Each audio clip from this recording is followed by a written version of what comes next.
welcome into the show. Thanks for joining me, and thanks for listening regularly and telling other people to help expand our reach. Some of you may be aware that I'm not just passionate about biblical worldview issues. I'm very passionate about Christian parenting as well. And here's the thing about those two areas. There's a ton of overlap between them because how you raise your kids will affect the worldview that they take. And a big part of raising your children biblically involves having these worldview conversations with them so that they don't just believe the Bible, right? They know it's true and they know the stories and they know the facts, right? But they also know how it applies to issues they see going on in culture. And so this idea that how you raise your kids affects their worldview is really, really true when it comes to what we're talking about today. So whether you have kids or you work with kids or students in a church, or maybe you're headed towards the wonderful world of grandkids, stick with me as I break down this popular idea of gentle parenting. Now, like so many things I deal with, this is something that just sounds so good. Right? So because it sounds so good, it must be the most Christian way to go about it, right? And like so many of the issues that I deal with, that would not exactly be true. But that is why things like this become so popular. And so if we don't think critically about these things, it's easy to get sucked into anything that sounds the most loving. So let's get into gentle parenting, what it is, what's good about it, and then what's very, very concerning about it. So first of all, what is it? Parents.com has an article talking about gentle parenting, and it defines it this way. It says, gentle parenting is a means of parenting without shame, blame, or punishment. Isn't that interesting? Without shame, okay, I can understand that. Living in shame is not a good thing, right? But without blame, so you haven't done anything at all wrong, right? And without punishment. It's centered on partnership as both parents and children have a say in this collaborative style. Now, that sounds peaceful, sounds beautiful, and I think as I begin to break this down, you'll begin to see that there are some holes in that definition that make this not a very, very practical solution and not a biblical solution as well. So, let's talk just a little bit about what this looks like in a practical situation. So you've heard the definition. Okay, this is what they say it is. But how does that play out? What does that look like in a practical situation? Well, in a Focus on the Family article, they quoted Jennifer Winters, who wrote in the New Yorker about gentle parenting. And they quote her as she gives an example of what this looks like. And it says, Winter employs the following example. Imagine a family that's working on teaching their toddlers to keep their hands to themselves. One day, mom tells her young boy that she's taking a break from playing to do laundry. The boy erupts into tears and begins hitting his mom. Gentle parenting would tell the mom that housework can wait. Your child needs you right now. So, I mean, you just look at that and you say, okay, so they're hitting their parent. And so what we're going to do is we're just going to say, you know what, instead of me going to go do the thing that I needed to do, I'm actually just going to spend more time with you. Is that really the right choice in that moment? So in these moments, gentle parenting advocates for the parent to avoid using harsh phrases such as don't hit, because it contains negative emotions towards the child. Instead, gentle parenting argues that the parent must look at their role in the things that result in the negative behavior, almost like blaming yourself, right? Like, hey, I threatened to stop playing with you and go do laundry, and so I can understand why you're so upset, so upset that you're hitting me. So sorry that what I did, my role in this, caused that to happen. So the child's emotions dictate what the family can and can't do.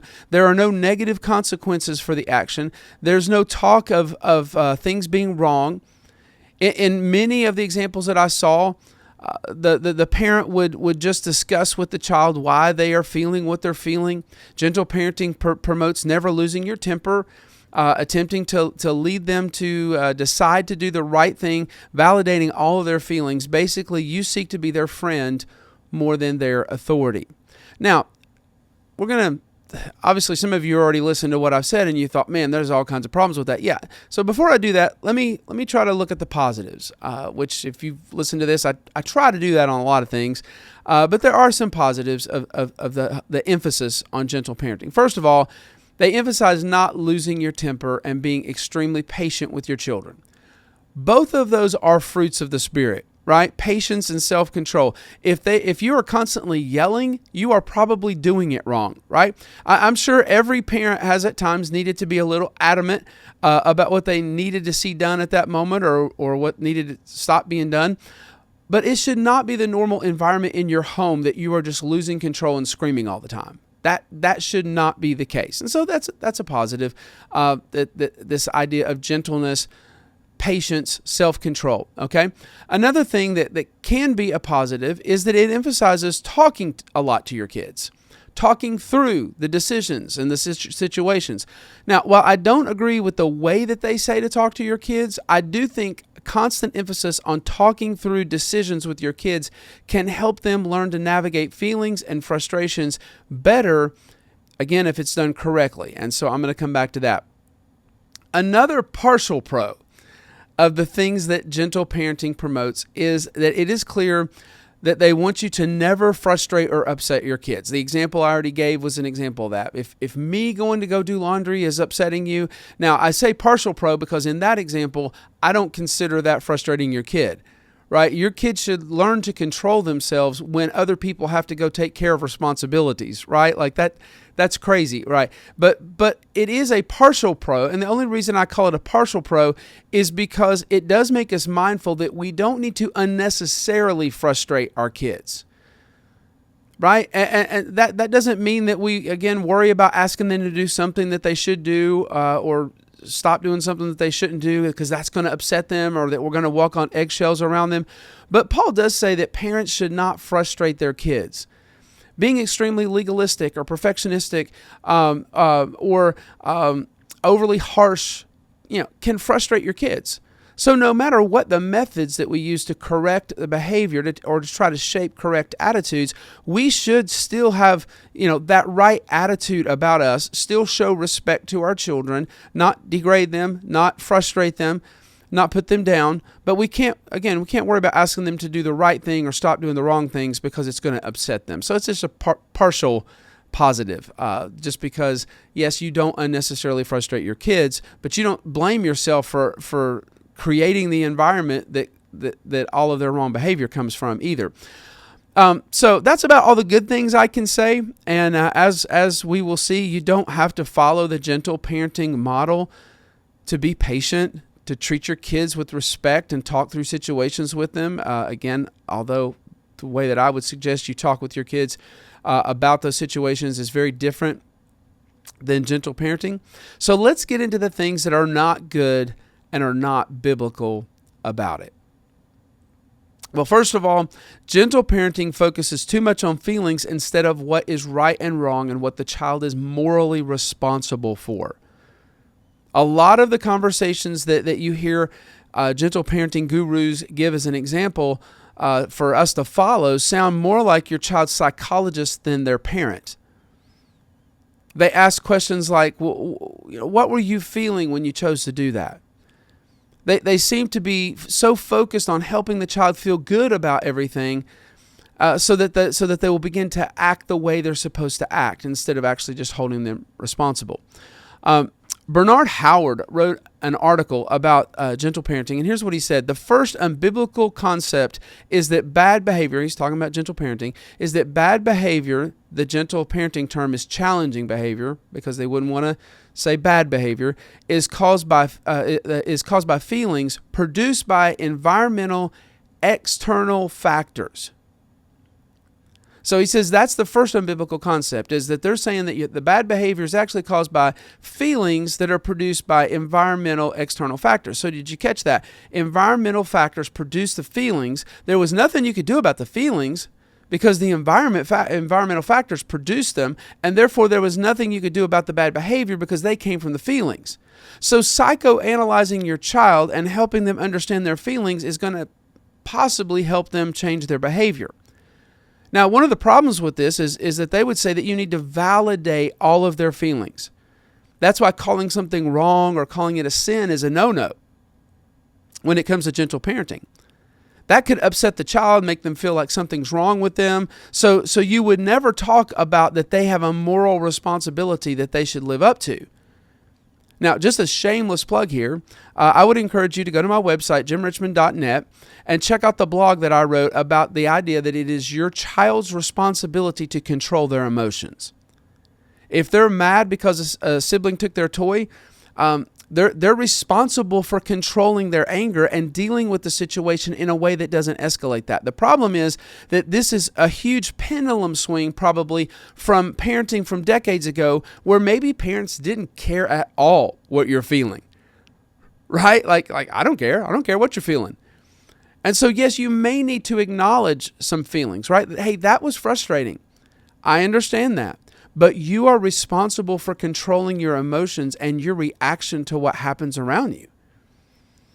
I think it's important to ask, could your child's emotions, could making your child's emotions the main focus cause your child to be emotionally unstable? Now, that's a question that's a shocking question in today's culture, because there's no doubt the answer should be no. In fact, making your child's emotions the main focus is what is going to help them be more stable. But I think we've all seen people who just continue to focus more and more inward on their feelings, and it seems like that they struggle more and more. Now, at the same time, we've all seen people who clearly have something going on internally, and they just don't deal with it at all, and clearly that has not been healthy either. So there has to be a balance there. And I think that the Bible shows us that balance when it says things like, in your anger, do not sin. Paul says, look, I'm going to acknowledge that you're going to get angry at times, but that doesn't give you the right to sin as a result of it. Right? And so I think the Bible also, it tells us that we should go and settle things with other people face to face if we can't let that go. It tells us to forgive other people. It tells us to overlook a fault. And again, if we can't overlook the fault, then we go deal with it face to face. And so there is this internal evaluation of, how am I feeling? Can I overlook this, or do I need to go settle this one-on-one with this person? I'm upset. What's the right way to respond? So there is this, how am I feeling right now? But see, it leads to gospel resolution, right? Because Christ has forgiven me, I will forgive you and overlook this. Because Jesus redeemed me and the Holy Spirit is transforming me and transforming my mind, I can trust Him when life doesn't seem fair. Because Jesus has redeemed me and He's transforming me, I can focus on what God is doing in me that is going to have eternal value in this situation, even if I'm not happy about it. That's what a healthy focus on emotions looks like. There are times that asking, what is the right thing to do right now is an infinitely better question than, what am I feeling? And this whole gentle parenting approach is missing that value in what you're teaching your kids. I think we also have to ask, does that approach of focusing on their feelings, does it prepare the child for the real world? Your boss doesn't care what you were feeling when you were late. We've all seen the girl on TikTok that is crying and she's upset because no one will hire her because of her time blindness. In other words, she can't be on time to anything. She's unaware of time. And instead of fixing it, she wants the rest of the world to work around it. And that is a perfect picture of what gentle parenting is pointed towards. And I think we also have to ask, does it cause them to miss lessons on personal responsibility? And again, that example is a perfect example of that, right? Is instead of you taking personal responsibility and learning to be on time, which is respectful of everyone else, right? Instead of that, you need the rest of the world to revolve around you and your feelings and what you've been through that morning. So, respect for others and their right to have peace and quiet. When a child is small, instead of me taking personal responsibility for the fit that I'm throwing right now, everybody else is going to have to live through the fit that I'm throwing in the store. So we're going to have more on this right after this short break. From toddler fits to use of technology, it's hard to know where to draw the line between avoiding huge consequences and training a child to think correctly on their own. That's where Discipline That Disciples can help. Pick it up on Amazon today. All right, let's get into some of these other issues that I have with gentle parenting, and I think are biblical issues with it. Another big issue is that it has the wrong view of authority. Over and over again, you'll see these gentle parenting experts talk about that this is a collaborative effort. It was in the definition, right, that we read, between you and your child. You are having these conversations with them like you would with a coworker trying to solve a problem. The problem with that is that at many points, someone needs to be the boss, right? Someone needs to be the authority. And frankly, your child is poorly equipped to understand all that needs to happen today on the schedule and how certain people might be affected if we can't finish the things that we need to do, and why school is important, and on and on and on it goes. They can't comprehend all that. Somebody has to, it's not a collaborative effort. Someone has to be in charge, make sure that things get done, make sure that we're on time, make sure that that the things that need to be worried about are taken care of. God has placed you there to be the authority. You are in charge of directing your child and correcting your child and helping them understand moral responsibility. There is a reason kids have to go to school for at least 18 years before they can make adult decisions. There's a reason that they don't let kids drive or have jobs until they're 16. They are not developmentally suited to be calling the shots in important situations when they're young. The Focus on the Family article that I referenced earlier talked about this. They said, we're still left with our initial questions. Who holds the authority in a gentle parenting household? As Winter notes, quoting Jennifer Winter in her New Yorker article, the continued deference of parent to child's emotions creates both realistic and hypothetical problems for the parent-child relationship, most noticeable of all in the area of discipline. So, they're just saying, like, it can't be a collaborative effort, right? The next problem I have is just that it denies the value of consequences and punishment. They believe that rewards and punishment do not address the child's inner feelings. Thus, they would rather negotiate, redirect, cancel their plans, or just do about anything other than enforce consequences for wrong behavior. Now, the Bible says things like this in Proverbs 3:11 and 12. It says, "My son, do not despise the Lord's discipline, and do not resent his rebuke, because the Lord disciplines those he loves as a father the son the son he delights in." So he's saying, listen, like, don't despise the Lord's discipline. He's doing it for your benefit. Proverbs 13:24 says, "Whoever spares the rod hates their children, but the one who loves their children is careful to discipline them." Proverbs 22:15 says, "Folly is bound up in the heart of a child, but the rod of discipline will drive it far away." I'm not going to get into the whole concept of spanking on this particular episode. Maybe we'll do that on a future episode.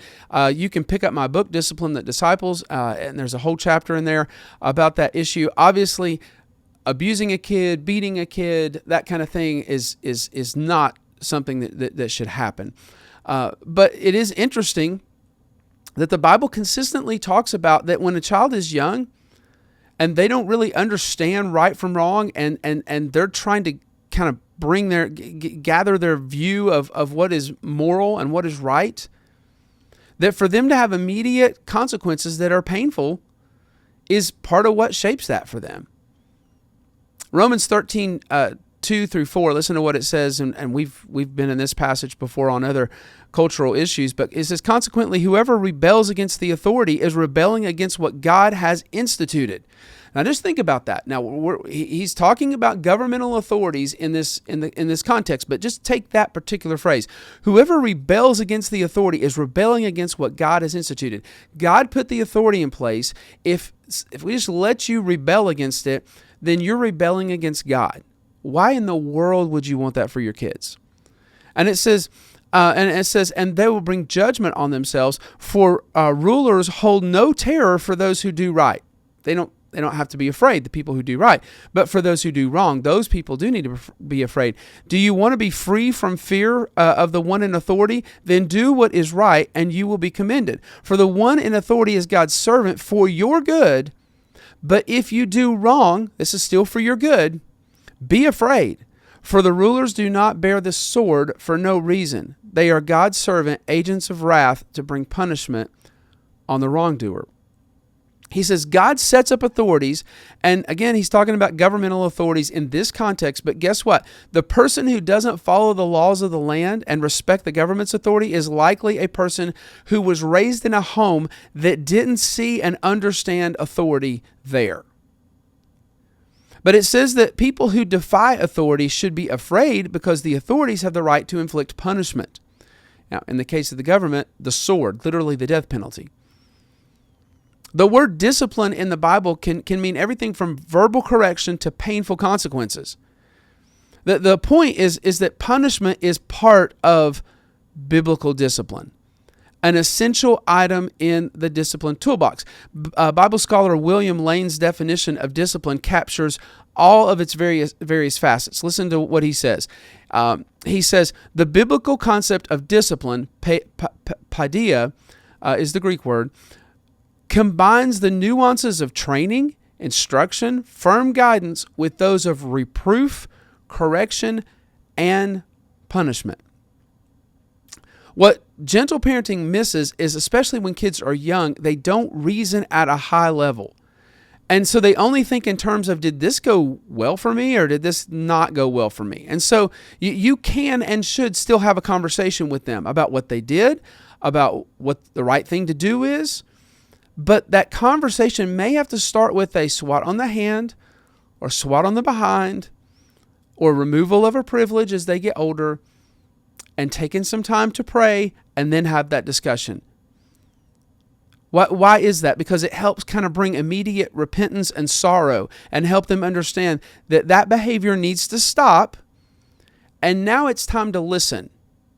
Trying to negotiate with a kid who's in the middle of a temper tantrum and ask them what they're feeling is not going to bring that moment where, okay, I stopped and now I'm listening.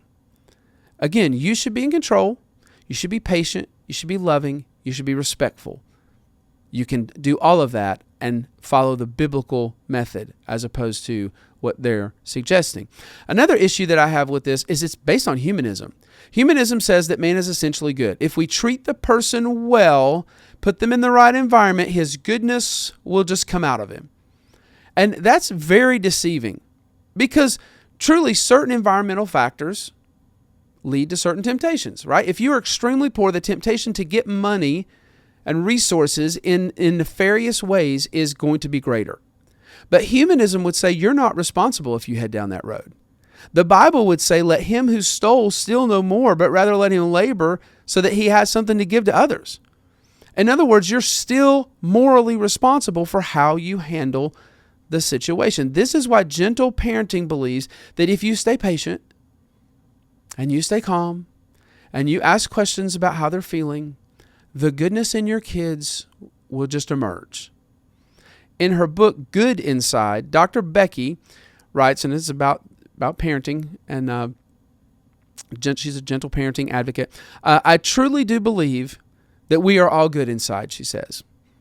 When you're confident in your child's goodness, you believe in their ability to behave well and do the right thing. And that's all they need, right? They just need to know that you believe in their ability. And I'm not saying that you look at your kid and say, you'll never amount to anything, you're never going to get your act together, right? But just believing, like you can say, I think you can do better than this, right? That's great. But also, you need to do better than this. This is unacceptable. And so just telling them that you believe that they're capable of doing better is not just going to magically make that happen and make it come out of them. God says we're all sinners. In Romans chapter 7, verse 19, Paul says that we all have this sin nature, and it pushes us to do the things that we know we shouldn't even do. We are sinful by nature, and that sin nature needs to be corrected. And proper discipline of kids helps the child understand their need of Jesus. It's a gospel issue. If we just validate whatever they're feeling and act like in their goodness, they're going to figure it out, they're not going to understand that they need Jesus. To come to Jesus, you have to understand that you are a sinner. And the world hates that concept. And so if you're structuring your parenting around a foundational premise that is false and doesn't fit with reality, and again, God created reality. That's why this podcast is called Spiritual Reality, is reality is what God says it is. And so if you're structuring your parenting around a foundational premise that is not in keeping with reality, you're off to a really, really bad start. Now, the last issue that I have with gentle parenting is it expects the rest of the world to deal with your child's behavior while you negotiate and you wait for their goodness to come out. It misses the idea that the child should be a joy to other people and should be concerned about other people. They should consider how their actions affect other people. If your child is throwing a fit or hitting another kid on the playground and you're just having a nice conversation with them about their feelings in that moment and there are no negative consequences, they're learning that life is all about them and it doesn't matter what's happening to other people around them. And that is clearly not a Christian value. Philippians chapter 2, verses 3 and 4 says, "Do nothing out of selfish ambition or vain conceit. Rather, in humility, value others above yourselves, not looking to your own interest, but each of you to the interest of others." So those are my concerns over the gentle parenting movement. And like many movements that are not biblical, it appeals to some good motivations that Christians have. Gentleness, it's a fruit of the Spirit, right? How could this not be good? And yes, we should be gentle. But as with all of these type of movements, it misses the full picture of who God is and what He's calling us to do. God is love all the time, but He's also justice all the time. And He hates sin all the time. And He disciplines His children. You can be patient and gentle and loving and still hold your child accountable for sin and enforce consequences to help them learn what is acceptable and that they need a Savior. That's all the time I have today. Thanks so much for joining me. Have a great weekend, and we'll see you next Friday.